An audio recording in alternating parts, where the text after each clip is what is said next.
kailangan ay ganito. Ganyan, retaso. Ganyan.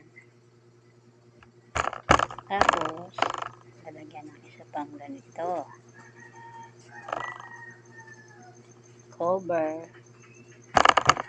Tapos gagaputin.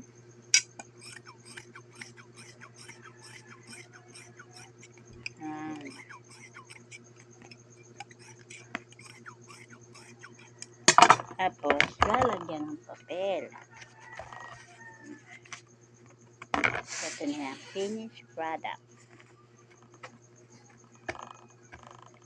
Matagal gawin. Napakahirap. Kaya, need pa ng gupit na marami. Maraming retaso. Sobra. Grabe ang hirap. Ito ang hanap buhay namin mag-asawa para matustos sa pag-aaral ng mga bata, ng mga estudyante.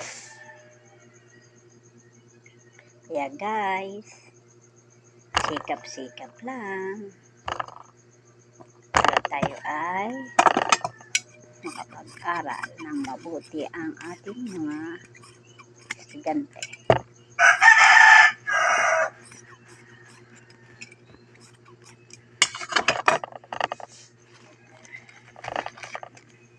Diba? Pwede na.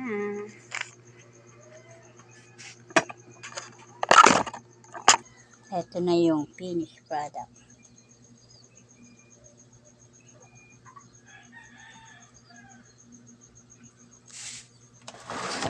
Tapos, eto na siya.